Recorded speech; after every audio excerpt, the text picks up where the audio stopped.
Kalau sudah prinsipnya dibalik, bukan menghidupkan masjid tetapi mencari hidup di masjid, saya khawatir masjid akan ambruk. Nyatanya kadang-kadang masjid kita ini fungsinya belum maksimal. Kadang-kadang ada kok masjid yang bukanya cuma seminggu sekali.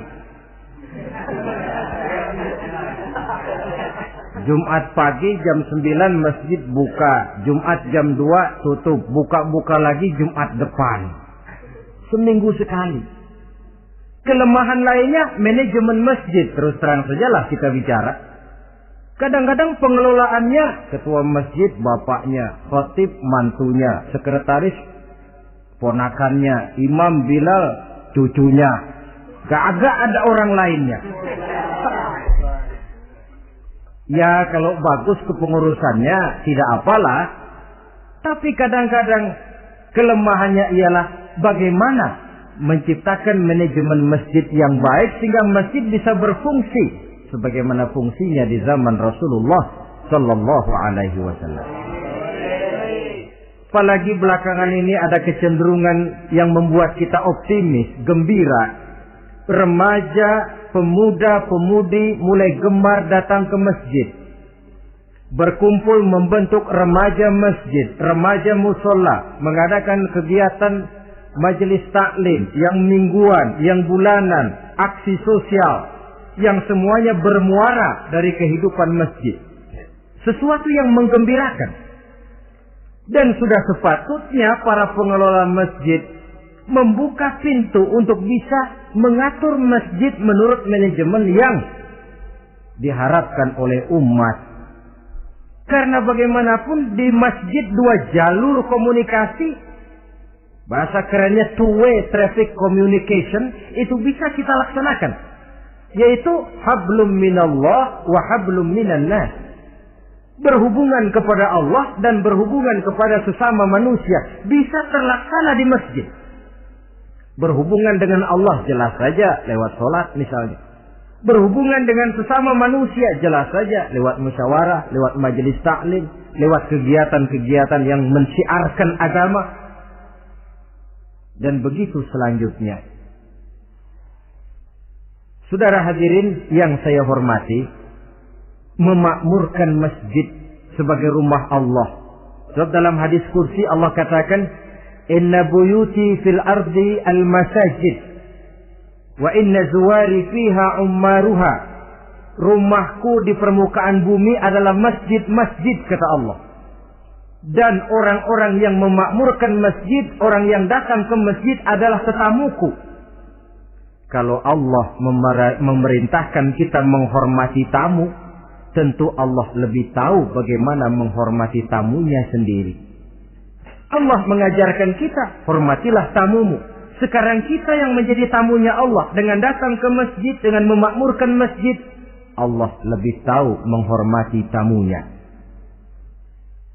Ini yang ketiga. Yang keempat, hadirin, orang yang langsung mendapat perlindungan dari Allah itu rajulani tahabba fillahi ijtama'a alaihi wa tafarraqa alaihi. Dua orang yang menjalin persaudaraan, yang bertemu dan berpisah karena Allah, bersaudara karena Allah, bukan karena orang punya pangkat tinggi lalu kita temani, bukan karena orang kaya lalu kita dekati, tetapi karena Allah. Kau di jalan Allah, mari kau saudara saya. Kau keluar dari jalan Allah, maaf sajalah, bawalah dirimu sendiri, saya akan membawa diri saya. Lebih baik sendiri daripada berteman jahat. Berdua memang lebih baik daripada sendiri, tapi sendiri lebih baik daripada berteman jahat. Maksudnya apa ini? Sederhana dalam benci, sederhana dalam cinta. Ukurannya Allah. Al-Quran mengisyaratkan wa asa an tuhibbu syai'an wa huwa syarrul lakum wa asa an takrahu syai'an wa huwa khairul lakum. Sangat boleh jadi, kata Allah, kamu menyenangi sesuatu padahal akibatnya tidak baik bagi kamu, dan sangat boleh jadi kamu membenci sesuatu padahal akibatnya baik bagi kamu. Nah, mari kita lihat. Kalau orang bersaudara cuma karena temannya itu punya pangkat tinggi, saya yakin kalau temannya pensiun, persaudaraannya akan selesai sampai di situ. Kalau kita mencari teman cuma karena dia kaya, satu saat dia jatuh bangkrut, jatuh miskin, persaudaraan akan selesai sampai di situ. Tapi kalau karena Allah yang bisa memisahkan kita apabila orang sudah keluar dari jalur yang diridhoi oleh Allah Subhanahu wa taala. Oleh karena itu kepada semua hadirin, mari menjalin persaudaraan dalam bentuk ideal yang diajarkan oleh Islam, nilai persaudaraan yang diikat oleh akidah. Kalaupun harus benci, bencilah sederhana, tidak habis-habisan ngebenci orang. Kalaupun harus cinta, cintalah sederhana. Boleh jadi yang hari ini kita benci bukan main, besok kita senangi. Mungkin yang hari ini kita cintai mati-matian, besok sudah berubah menjadi yang kita benci. Sederhana saja, tidak usah berlebih-lebihan. Kalau nilai persaudaraan yang diajarkan ini bisa kita wujudkan, persaudaraan yang diikat dengan nilai akidah, maka dari persaudaraan semacam itu, insya Allah kita bisa berbuat banyak untuk kepentingan diri, keluarga, masyarakat kita pada umumnya. Ini kelompok yang keempat. Orang kelima yang nanti langsung mendapat perlindungan Allah, rajulun da'athum ra'atun zatu mansibin wa jamalin ila nafsiha faqala inni akhafullaha rabbal alamin. Seorang laki-laki, kata Nabi, yang dipanggil oleh perempuan cantik. Laki-laki normal dipanggil oleh perempuan cantik. Untuk apa? Diajak melakukan perbuatan yang negatif. Tidak ada orang yang tahu. Tempatnya sepi. Apa yang terjadi? Orang ini berkata, inni akhafullaha rabbal alamin. Maaf saja, saya takut kepada Allah. Orang yang bermoral nanti di akhirat langsung dilindungi oleh Allah. Tidak mudah jatuh oleh bujuk rayu. Tidak mudah terpesona oleh wajah-wajah yang menggiurkan. Seperti dalam sejarah yang terkenal itu Nabi Yusuf alaihi salam. Kenal kan Nabi Yusuf? Nabi Yusuf itu bekerja di istana Kitfir. Kitfir ini punya istri namanya Zulaikha. Orangnya cantik. Diam-diam Zulaikha ini rupanya naksir sama Yusuf. Satu hari suaminya tidak ada di rumah, pintu dikunci-kunciin. Setelah pintu semua terkunci, dia panggil Nabi Yusuf, "Hai salah, Yusuf, sini." Kata Yusuf, "Mau ngapain?" "Pokoknya sini." "Iya, mau ngapain?" "Iya, kayak orang-orang, ngapain sih?"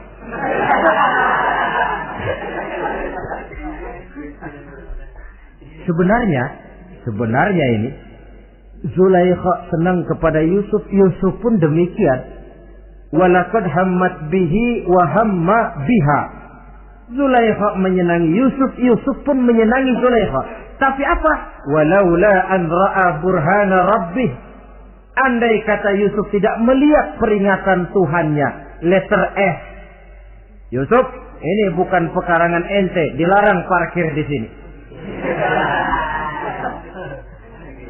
Sehingga walaupun tidak ada yang tahu, tidak ada yang melihat, Nabi Yusuf selamat dari bujuk rayu Zulaikha.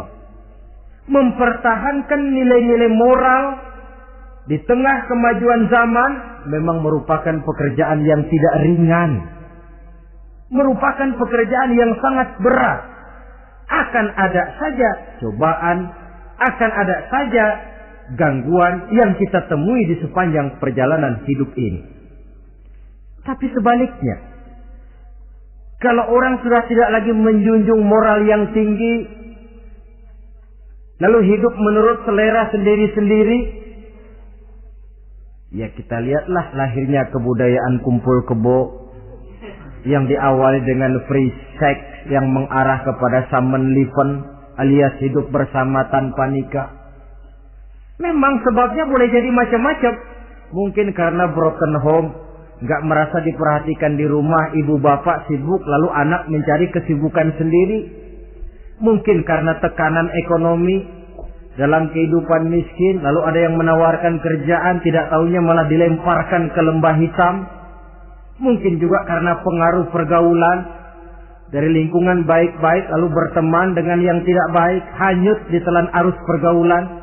Mungkin juga pengaruh kebudayaan yang dia tonton, buku yang dia baca, film yang dia lihat, ikut mewarnai dan membentuk kepribadiannya. Tapi apapun alasannya, satu hal yang jelas, semuanya berangkat dari rapuhnya pegangan orang kepada nilai-nilai agama.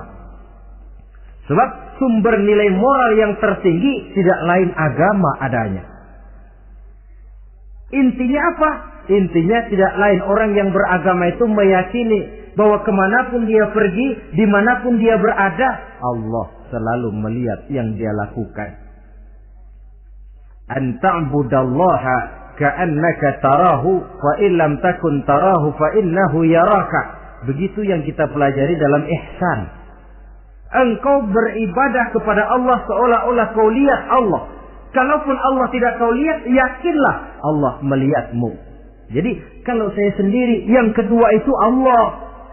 Dibujuk rayu oleh cewek cakep, ayo dah bang, gak ada orang, kita cuma berdua. Dia bilang enggak, kita enggak berdua, bertiga. Berdua bang, bertiga.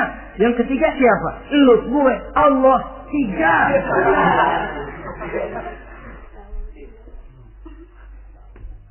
Di kantor mau korupsi, dia kasak kusuk, gerasak berusuk, cari apa yang seharusnya menjadi hak orang lain.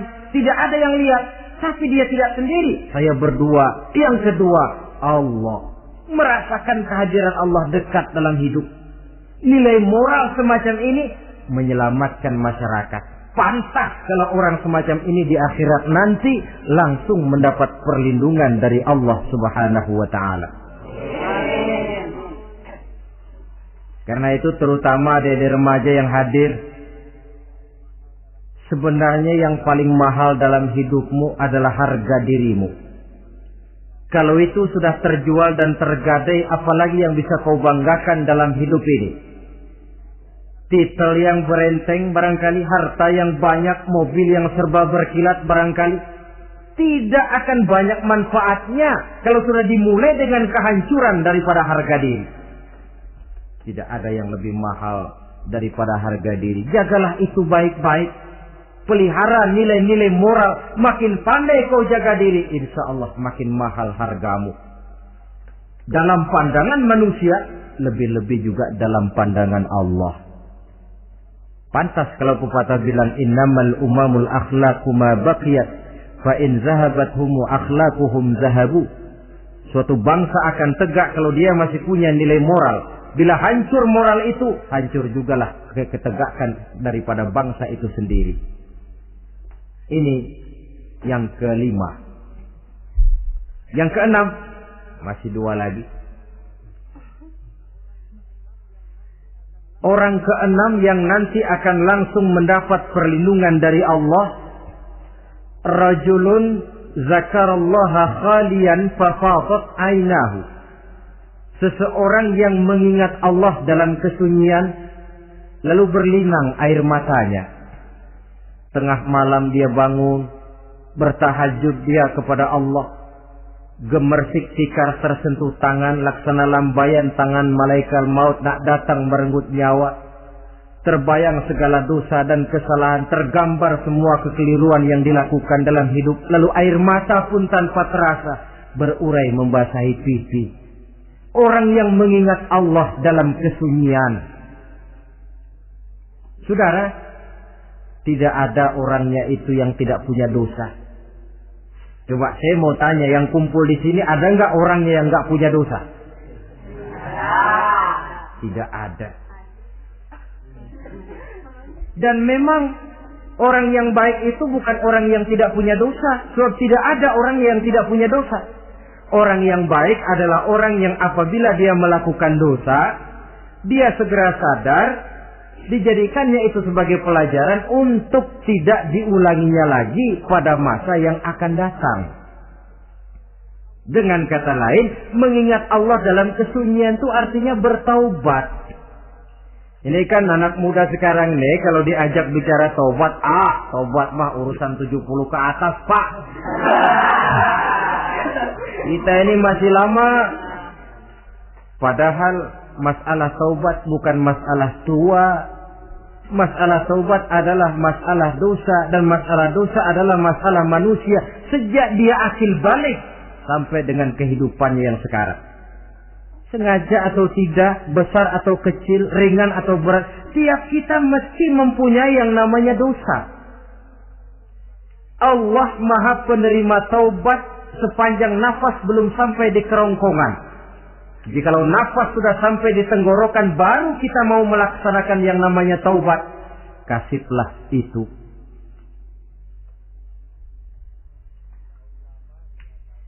Para ulama mengatakan, la saghair ma'al istimrar wala kabair ma'al istighfar. Tidak ada dosa kecil kalau ditumpuk terus, dan tidak ada dosa besar kalau diikuti dengan istighfar, permohonan ampun kepada Allah. Jadi jangan menganggap ini dosa kecil, ini dosa kecil, ditumpuk-tumpuk lah jadi gede juga. Tidak ada dosa yang kecil kalau dikerjakan terus-menerus, dan tidak ada dosa yang besar kalau diiringi dengan istighfar. Dalam kehidupan ini, apabila dosa sudah bertumpuk, maksiat merajalela, munkarat menjadi jadi, Allah tidak akan segan-segan menurunkan azab. Azabnya itu bisa dalam bentuk bencana alam, banjir namanya, kebakaran merajalela namanya, gempa bumi namanya, bendungan pecah namanya, reaktor atom bocor namanya. Namanya boleh jadi macam-macam. Sebab apa? Al-Quran memberikan jaminan, wa ma kana Allahu liyu'adzibahum wa hum yastaghfirun. Allah tidak akan menurunkan azab selama di tengah masyarakat manusia masih banyak orang yang istighfar kepada Allah. Jadi hakikatnya kita ini berhutang jasa kepada orang yang rajin sujud, rajin mohon ampun kepada Allah. Lantaran mereka barangkali azab tidak diturunkan oleh Allah kalau melihat banyaknya sudah munkarat dan maksiat. Mengingat Allah dalam kesunyian, tengah malam, waktu yang mustajabah, terutama sepertiga malam yang akhir, situasinya lain. Gak percaya boleh coba, nyoba kan gak bayar. Coba kalian bangun tengah malam, tahajud, kalian akan menemukan satu suasana yang lain daripada misalnya kalau kalian sembahyang zuhur tengah hari, panas terik di tengah banyak orang. Hati bergetar. Segala kekeliruan yang pernah kita kerjakan lalu terbayang, dan air mata tanpa terasa, tanpa diundang bahkan berurai membasahi pipi. Ya Allah, alangkah nikmatnya suasana macam itu. Menciptakan perasaan dekat dengan Allah. Terwujud kedamaian batin, dan ini yang banyak dicari orang sekarang. Yang kadang-kadang karena terlalu ingin mencari kedamaian lalu keliru jalan. Yang bertapa di gua-gua katanya nyepi dari kehidupan manusia, memencilkan diri dengan cara-cara yang mereka atur sendiri. Tidak macam itu. Quran punya resep. Ala inna bi dzikrillahi tatmainnul qulub. Ketahuilah dengan banyak mengingat Allah, hati menjadi tenang, jiwa menjadi lapang, pikiran menjadi damai. Ini resep Islam untuk mencapai ketenangan jiwa. Mengingat Allah dalam kesunyian. Saudara hadirin yang saya hormati, ini aspek daripada ibadah. Jadi dengan kata lain, masalah mengingat Allah dalam kesunyian, mengingat dosa, bukan urusan orang tua, tapi masalah manusia. Siapapun adanya, sejak dia akil balik, mesti entah kecil besar, entah sedikit entah banyak, ada kesalahan yang dilakukannya. Karena itu, kalau kita masih diberikan kesempatan untuk hidup, artinya Allah masih memberikan kesempatan kepada kita untuk memperbaiki diri. Nanti kalau sudah sangkakala ditiup, alam hancur seperti yang saya jelaskan di awal tadi. Sudah tidak sempat lagi, yang tinggal menyesal. Ada yang meratap lalu berkata, ya laitani kuntu turaba. Dalam Quran, aduh, andai kata kita bisa balik jadi tanah aja dah dulunya, jangan jadi orang. Kalau dulu kita tetap jadi tanah mah nggak tanggung jawab apa-apa. Dijadiin orang sekarang mesti tanggung jawab, bagaimana ini? Bingung. Ada yang berkata, ma aghna anni maliya halka anni sultaniyah. Ternyata harta yang saya bangga-banggakan tidak bawa manfaat hari ini. Ternyata jabatan yang pernah saya duduki malah merusak saya hari ini. Tinggal lagi penyesalan karena kelalaian memanfaatkan waktu hidup dalam kehidupan di dunia ini. Karena itu pandai-pandailah membagi orientasi. Ada saatnya kita sibuk tenggelam dalam berbagai urusan dunia, lain saat tenggelam dalam kefanaan dan kesunyian, membekali diri untuk kehidupan akhirat nanti. Sebentar meninggalkan dunia, rekes kepada Allah, mi'raj, naik menghadap Allah, supaya terwujud keseimbangan untuk mencapai fid dunya hasanah wa fil akhirati, kebahagiaan dan kebaikan di dunia maupun di akhirat nanti. Inilah golongan yang keenam. Orang yang langsung mendapat perlindungan Allah, yang mengingat Allah dalam kesunyian. Yang ketujuh, yang terakhir, orang yang langsung mendapat perlindungan dari Allah di akhirat nanti, rajulun tasaddaqa bi sadaqatin fa akhfaha hatta la ta'lama shimaluhu ma tunfiqu yaminuhu. Seseorang yang bersedekah, lalu dia ikhlas dengan sedekahnya sehingga tangan kirinya tidak tahu apa yang diberikan oleh tangan kanannya. Orang yang pemurah, orang yang menyadari bahwa apapun yang dia punya dalam hidup ini cuma sekedar titipan. Fungsinya lalu seperti keran, menyimpan air tapi untuk disalurkan lagi kepada orang yang memang memerlukannya. Alangkah nikmatnya kalau Allah memberikan kepercayaan kepada kita untuk menjadi penyalur, distributor rezeki. Kalau kita ingat kemari, berpikir ke sini, kita tidak akan sayang lagi. Enak saja yang peras keringat banting tulang cari rezeki saya, sampean datang-datang mau minta. Lah, mungkin rezeki dia tapi lewat tangan kita. Satu kehormatan dari Allah kalau kita dijadikan seperti keran, menyimpan air tapi tidak untuk dirinya sendiri, disalurkannya kepada orang-orang yang memang memerlukannya. Tidak ada orang jatuh bangkrut lantaran bersikap pemurah, dan tidak ada orang jadi kaya raya lantaran dia bakhil atau pelit bin kikir alias medit.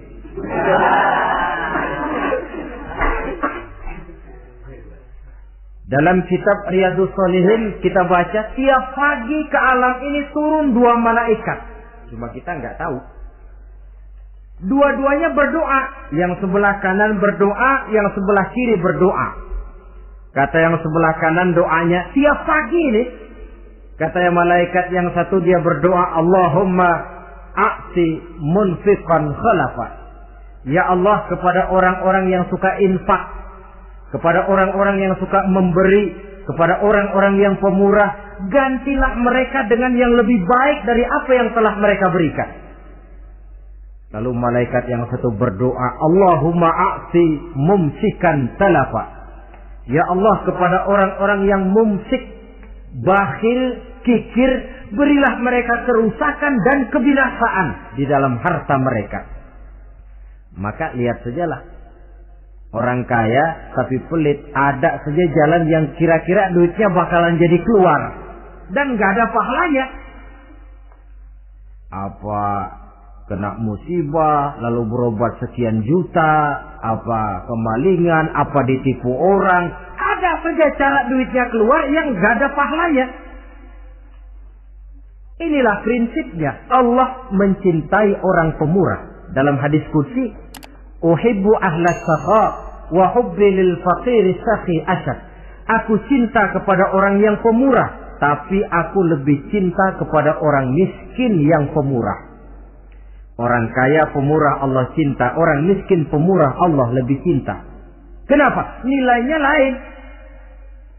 Orang kaya sedekah 500, orang miskin sedekah 500. Sama 500 ya, tapi saya yakin pahalanya lebih besar buat si miskin. Kenapa? Buat orang kaya 500 apa artinya? Sekelebatan. Buat si miskin 500 dia mesti peras keringat banting tulang. Tapi dia berani memberi seperti beraninya orang kaya. Nilai ini yang dilihat oleh Allah.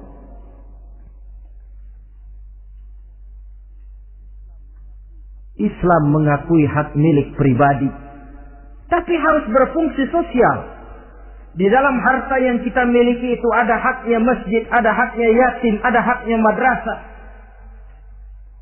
Dan Allah Subhanahu wa ta'ala bisa, saya katakan di awal tadi, merubah nikmat menjadi azab kalau kita tidak pandai mensyukurinya.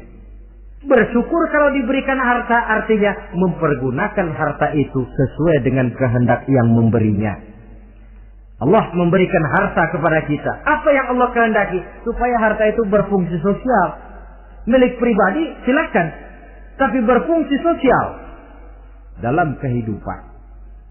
Kita terus terang saja, umat Islam ini bukan tidak punya potensi, tapi tidak pandai menginventarisir potensi.